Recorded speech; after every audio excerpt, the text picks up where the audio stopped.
بسم اللہ الرحمن الرحیم۔ اللہ کے نام سے شروع جو بڑا مہربان اور نہایت رحم کرنے والا ہے۔ نماز کو وقت پر ادا کرنا اللہ تعالیٰ کی پسندیدہ عبادت ہے۔ نماز کا جو وقت مقرر ہے اسی وقت میں ادا کرنی چاہیے۔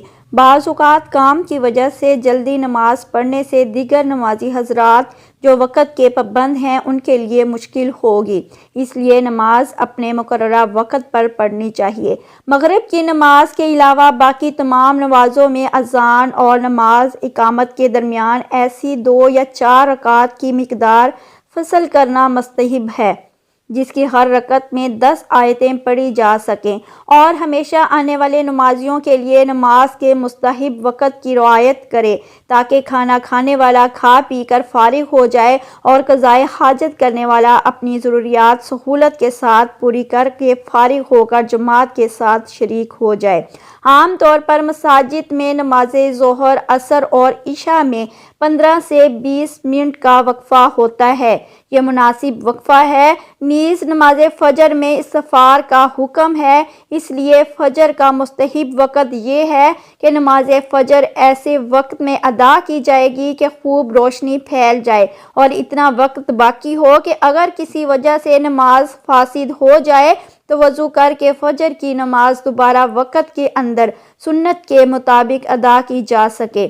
عبداللہ بن مسعود رضی اللہ تعالیٰ عنہ سے مروی ہے کہ میں نے ان حضرت صلی اللہ علیہ وآلہ وسلم سے سوال کیا، کون سا عمل اللہ تعالیٰ کو سب سے پیارا لگتا ہے؟ آپ صلی اللہ علیہ وآلہ وسلم نے جواب دیا کہ نماز کو وقت پر ادا کرنا۔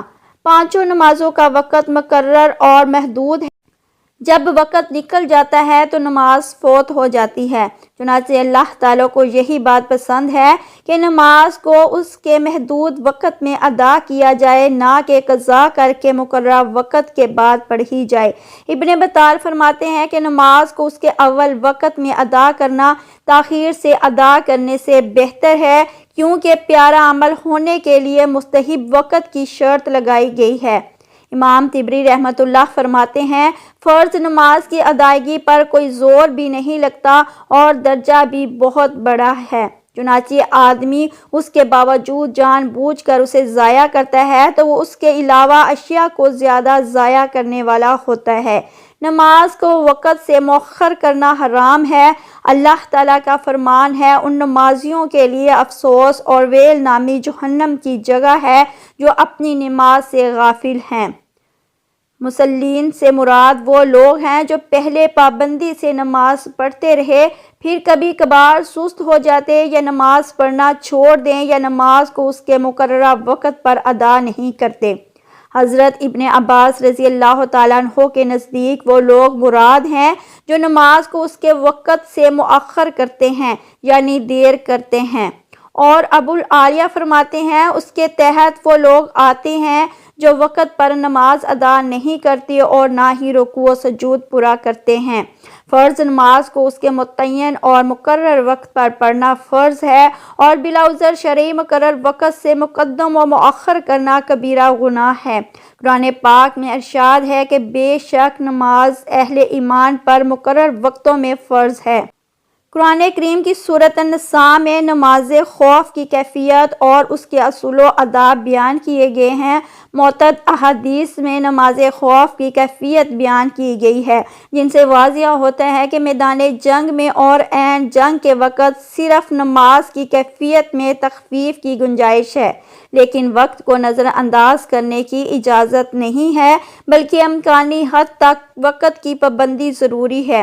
معلوم ہوا کہ اگر کفار سے جنگ ہو رہی ہو اور اس وقت ذرا سی کاہلی بھی شکست کا سبب بن سکتی ہے تو اس موقع پر بھی 2 نمازوں کو جمع کر کے، یعنی ایک کا وقت ختم ہونے کے بعد یا دوسرے کا وقت داخل ہونے سے قبل پڑھنا جائز نہیں ہے، بلکہ نماز کو وقت پر ادا کیا جائے گا، ورنہ وقت کے نکلنے کے بعد اس کی قضا کرنی ہوگی، جیسا کہ حضور اکرم صلی اللہ علیہ وآلہ وسلم نے غزوہ احزاب کے موقع پر وقت پر ادائیگی نہ کرنے پر نماز کی قضا کی تھی۔ اس طرح حضرت جبرائیل علیہ السلام کی امامت والی حدیث معتدد صحابہ کرام سے مروی ہے، جس میں مذکور ہے کہ 2 روز حضرت جبرائیل علیہ السلام نے امامت فرما کر حضور اکرم صلی اللہ علیہ وآلہ وسلم کو نماز پڑھائی۔ پہلے دن ہر نماز اول وقت میں پڑھائی اور دوسرے دن آخری وقت میں پڑھائی۔ پھر فرمایا کہ ہر نماز کا وقت ان دونوں وقتوں کے درمیان ہے۔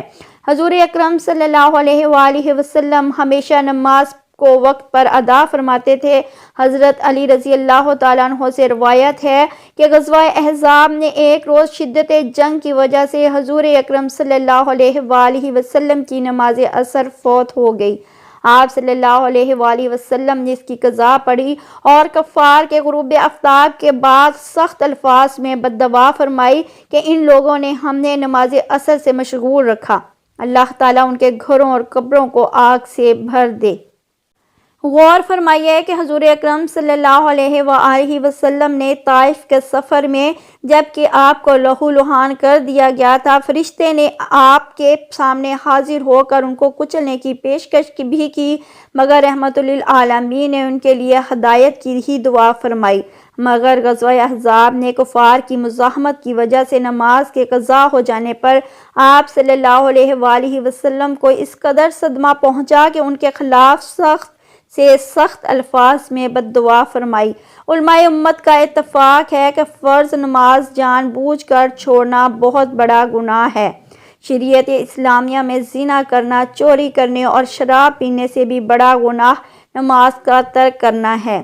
لہٰذا ہر مسلمان کو چاہیے کہ وہ ہر نماز وقت پر ادا کرنے کا اہتمام کرے، اور اگر کبھی کوئی نماز وقت پر ادا نہ کر سکے تو اسے پہلی فرصت میں پڑھنی چاہیے۔ ہماری اور ہمارے علماء کی یہ ذمہ داری ہے کہ ہم اس بات کی کوشش و فکر کریں کہ امت مسلمہ کا ہر فرد وقت پر نماز کی ادائیگی کرنے والا بن جائے، اور ہماری نمازیں خشوع و خضوع کے ساتھ ادا ہوں، کیونکہ اسی میں ہماری اور تمام انسانوں کی اخروی کامیابی پوشیدہ ہے۔ حضرت انس رضی اللہ تعالیٰ عنہ سے روایت ہے کہ حضور اکرم صلی اللہ علیہ وآلہ وسلم نے ارشاد فرمایا، جو شخص نماز کو بھول جائے، جب اس کو یاد آ جائے تو فوراً پڑھ لے، اس کے سوائے اس کے کوئی کفارہ نہیں۔ اللہ کا ارشاد ہے، نماز قائم کرو میری یاد کے واسطے۔ حضرت جابر رضی اللہ تعالیٰ عنہ فرماتے ہیں کہ حضرت عمر رضی اللہ تعالیٰ عنہ غزوہ خندق کے دن آئے اور کفار قریش کو برا بھلا کہنے لگے اور عرض کیا، یا رسول اللہ، میں اب تک عصر نہ پڑھ سکا حتیٰ کہ سورج غروب ہونے کو ہے۔ آپ صلی اللہ علیہ وآلہ وسلم نے فرمایا، میں نے بھی عصر نہیں پڑھی ہے۔ اللہ کے رسول صلی اللہ علیہ وآلہ وسلم نے وضو فرمایا، ہم نے بھی وضو کیا، اور پھر غروب آفتاب کے بعد آپ صلی اللہ علیہ وآلہ وسلم نے پہلے عصر پڑھی، پھر اس کے بعد مغرب ادا کی۔ حضور صلی اللہ علیہ وآلہ وسلم نے فرمایا کہ جو شخص نماز کو چھوڑ دے یہاں تک اس کا وقت نکل جائے، پھر اسے قضا کر لے، گو وہ بعد میں پڑھ بھی لے، پھر بھی اپنے وقت پر نہ پڑھنے کی وجہ سے وہ ایک حکم جہنم میں جلے گا، اور حکم کی مقدار 80 برس کی ہوتی ہے، اور ایک برس 360 دن کا ہے، اور قیامت کا ایک دن 1000 برس کے برابر ہوگا۔ اس حساب سے ایک حکم کی مقدار 2,88,00,000 برس ہوئی۔ نماز نہ پڑھنے کی 5 سزائیں ہیں۔ حضرت سیدنا ابن عباس رضی اللہ تعالیٰ عنہ فرماتے ہیں، جہنم میں خوفناک وادی ویل نامی، جس سے جہنم خود بھی پناہ مانگتا ہے، یہ اس شخص کا ٹھکانہ ہوگی جو نماز کو وقت گزار کر پڑھتا ہے۔ اللہ کریم اس کی عمر سے برکت ختم کر دے گا، اس کے چہرے سے نیک لوگوں کی علامت مٹا دے گا، ذلیل ہو کر مرے گا، بھوکا مرے گا۔ مرتے وقت اسے اتنی پیاس لگے گی کہ اگر سارے دریاؤں کا پانی بھی پلا دیا جائے تو اس کی پیاس نہ بجھے گی۔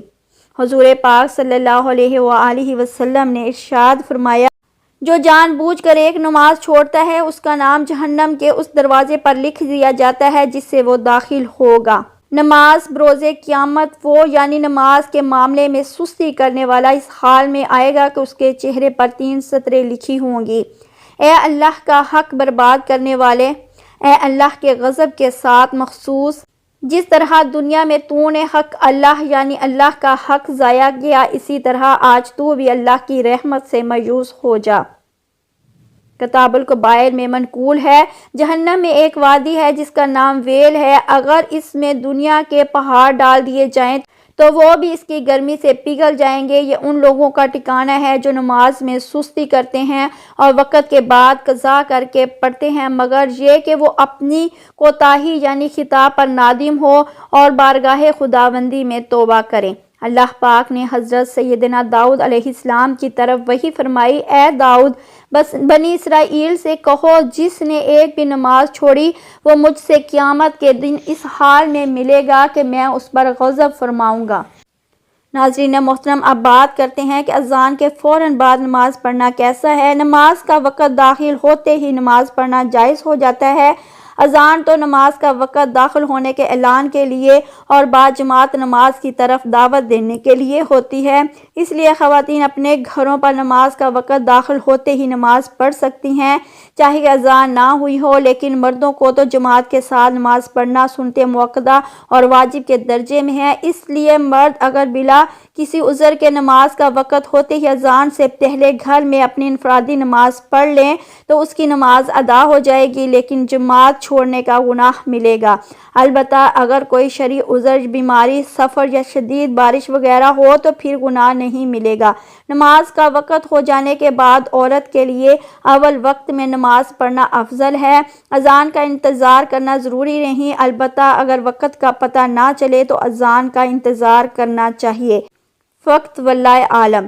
اللہ پاک ہمیں بہتر عمل کرنے کی توفیق عطا فرمائے اور ہمارا خاتمہ ایمان پر فرمائے، آمین یا رب العالمین۔